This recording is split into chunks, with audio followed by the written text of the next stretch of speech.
शाहिस्ते खान पुण्यात आपलं लाखभर सैन्य घेऊन लाल महालात आला. आव दिले आव. काय म्हणतोय पुरंदर राजा साहेब वज्र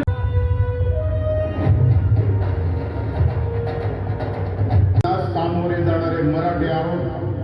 राजा साहब मोठी उडी घ्यायची म्हणजे 2 पावलं मागे टाक. मौका मिलते ही हम उससे बदला लेंगे. बिस्मिल्लाह रहमान. राजे त्या हमारे निगरानी में रहेंगे याची याद ठेवा.